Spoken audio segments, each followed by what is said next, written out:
మూడేళ్లుగా ప్రభుత్వం నుంచి రావాల్సిన ఫీజు రీయింబర్స్మెంట్ బకాయిలు రాక ప్రైవేటు కళాశాలల యాజమాన్యం విద్యార్థులకు తీవ్ర ఇబ్బందిగా మారింది. ఫీజులు చెల్లించాల్సిందేనంటూ విద్యార్థులను పరీక్షలు రాయకుండా కళాశాలలు అడ్డుకుంటున్నాయి. సర్కారు వైఖరికి నిరసనగా ఉమ్మడి పాలమూరు జిల్లా పియు పరిధిలోని కొన్ని డిగ్రీ కళాశాలలు ప్రాక్టికల్స్ వాయిదా వేసి నిరసనకు దిగాయి. ప్రస్తుతానికి ప్రయోగ పరీక్షలు సాగుతున్నా వచ్చే రాత పరీక్షలను బహిష్కరించేందుకు ప్రైవేటు కళాశాలలు సన్నద్దమవుతున్నట్టు తెలుస్తోంది. బోధనా రుసుముల బకాయిలు అందక విద్యార్థులు కళాశాలల యాజమాన్యాలు పడుతున్న వేదనపై కథనం.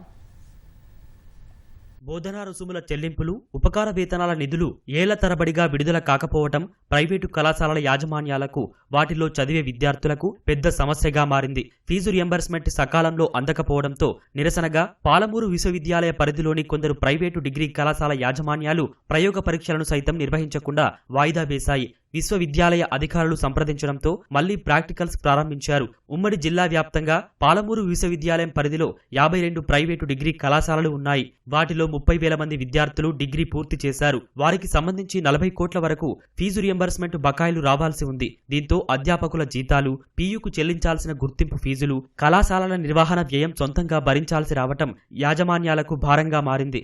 ఈ పరిస్థితుల్లో కొన్ని కళాశాలల నిర్వాహకులు విద్యార్థుల నుంచి ఫీజులు వసూలు చేస్తున్నారు. ప్రభుత్వం నిధులు విడుదల చేస్తే ఫీజు తిరిగి ఇచ్చేస్తామంటున్నారని విద్యార్థులు చెబుతున్నారు. సెకండ్ ఇయర్, థర్డ్ ఇయర్ అసలు రాలే. ఫస్ట్ ఇయర్ లో కూడా 5,000 ఉండాల్సింది 3,000 ఇచ్చిండ్రు. కాలేజ్ లో అసలు ప్రాక్టికల్స్ కూడా అలౌ చేస్తలేరు ఫీజు కట్టకపోతే. 7,575 కట్టినాం సార్ సెకండ్ ఇయర్ లో, థర్డ్ ఇయర్ లో. నాకు ఫస్ట్ ఇయర్లో 5,000 స్కాలర్షిప్ ఉంటే 2,000 వచ్చింది. 5,000 కట్టేసిన. సెకండ్ ఇయర్లో 2,000 వచ్చింది. అసలు ఏం రాలేదు స్కాలర్షిప్. 7,000 మొత్తం టోటల్ పే చేసిన. సెకండ్ ఇయర్లో 4th సెమ్లో ఆపినరు, ప్రాక్టికల్స్ ఆపేశారు. ఫీజు కట్టాకనే అలో చేశారు. ఈ ఫైనల్ ఇయర్లో కూడా మొత్తం 7,500 ఉంది, మొత్తం కట్టేసినాం. నేను ఫస్ట్ ఇయర్లో 6,000 కట్టాను, సెకండ్ ఇయర్లో 7,500 కట్టాను, ఫైనల్ ఇయర్లో కూడా 7,500 కట్టాను. రాలేదు, ఫ్రీ రియంబర్స్మెంట్ కూడా రాలేదు మాకు. అదే ఇబ్బంది అవుతుంది. నేను బీజెడ్సీ ఫైనల్ ఇయర్ చదువుతున్నా స్వామి వివేకానందలో. ప్రాక్టికల్స్ 2 days ముందే అయిపోవాలి షెడ్యూల్ ప్రకారం. కానీ ఫీజ్ వల్ల, మా స్కాలర్షిప్ వల్ల అది డిలే అయ్యి మేనేజ్మెంట్ బంద్ చేసి మాకు ఇంకా ముందుకు చేపిస్తారు. త్వరగా మాకు స్కాలర్షిప్, ఆర్టీఎఫ్, ఎంటీఎఫ్ ఏదైతే ఉందో మాకు త్వరగా మాకు రిలీజ్ చేయండి. గత 3 సంవత్సరాలుగా మాకు రావాల్సిన స్కాలర్షిప్స్, ఆర్టీఎఫ్, ఎంటీఎఫ్ ఇవ్వడం వల్ల మా కాలేజీలో ఫీజు కట్టుకునే చాలా ఇబ్బంది అవుతుంది. మళ్ళీ మా పేరెంట్స్కి ఒత్తిడి చేసేది వస్తుంది. కరెక్ట్ ఎగ్జామ్ టైంలో ఫీజెస్ అడగడం వల్ల ఎగ్జామ్ మీద ఫోకస్ చేయలేకపోతున్నాం. పేద విద్యార్థులు సఫర్ అవుతున్నారు ఈ ఆర్టీఎఫ్, ఎంటీఎఫ్ రానందువల్ల. ఈ నెల 26 వరకు డిగ్రీ ప్రాక్టికల్స్ పూర్తి చేసేందుకు అవకాశం ఉందని, గడువులోపు నిర్వహించాలని పాలమూరు విశ్వవిద్యాలయం ఉపకులపతి శ్రీనివాస్ తెలిపారు. ప్రైవేటు కళాశాలల యాజమాన్యాలు సమస్యలను యూనివర్సిటీ దృష్టికి తీసుకువచ్చాయని, వాటిని ప్రభుత్వానికి విన్నవిస్తామన్నారు. ఫీజులు చెల్లించకపోతే పరీక్షలు రాయనివ్వడం లేదని, ఇప్పటి వరకు విద్యార్థుల నుంచి అలాంటి ఫిర్యాదులు రాలేవని, తమ దృష్టికి వస్తే తప్పకుండా యాజమాన్యాలతో మాట్లాడతామని తెలిపారు. పాలమూరు యూనివర్సిటీకి అనుబంధంగా ఉన్న ప్రభుత్వ ప్రైవేటు కళాశాలల్లో ఈ undergraduate programs like even semester, 2nd, 4th, 6th semester practical exams 19th నుంచి షెడ్యూల్ అయి ఉన్నాయి. సో 19th ఏప్రిల్ నుంచి 26th ఏప్రిల్ వరకు.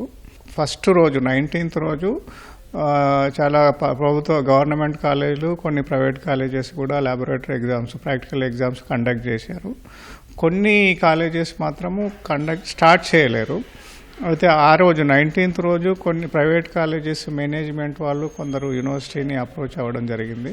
సో వాళ్ళతో మేము మాట్లాడి కూడా వాళ్ళకు క్లియర్ ఇన్స్ట్రక్షన్స్ ఇచ్చాము. సో అంటే వాళ్ళు కొన్ని ప్రాబ్లమ్స్ ఎక్స్ప్రెస్ చేశారు. లైక్ ట్యూషన్ ఫీజు రియంబర్స్మెంట్ రాలేదు, కొంచెం ఆర్థికంగా ఇబ్బంది ఉందని మా ప్రాబ్లమ్స్ ఎక్స్ప్రెస్ చేశారు. సో మేము ఆ విషయాలు కూడా గవర్నమెంట్ దృష్టికి తీసుకెళ్తాం. వరంగల్ కాకతీయ విశ్వవిద్యాలయం పరిధిలో కూడా ఇదే పరిస్థితి నెలకొంది. ప్రభుత్వం నుంచి రావాల్సిన బకాయిలు వచ్చే వరకు పరీక్షలు నిర్వహించలేమంటూ యాజమాన్యాలు చేతులెత్తేస్తున్నాయి. కనీసం దశల వారీగానైనా పెండింగ్ లో ఉన్న బకాయిలు చెల్లించాలని కోరుతున్నారు. ఏ కాలేజీకి సరైన పైసలు రాకుండా కొన్ని కాలేజీలు మొత్తం రాకపోవడం వల్ల చాలా ఇబ్బంది పడుతున్నారు. అందుకని ఇప్పుడు 2, 4, 6 సెమిస్టర్లు జరిగేటప్పుడు కూడా మేము నెల రోజుల ముందే స్టేట్ కౌన్సిల్కి, మన యూనివర్సిటీ పెద్దలకు మేము ఎగ్జామ్స్ నడపలేము, మా యొక్క ఎంప్లాయీస్ సహకరించడం లేదు, బిల్డింగ్ ఓనర్స్ కూడా సహకరించడం లేదని మేము వారికి వివరించడం జరిగింది. ఇదే రకంగా మేము పిల్లల నుండి ఎగ్జామ్ ఫీజు వసూలు చేశాం.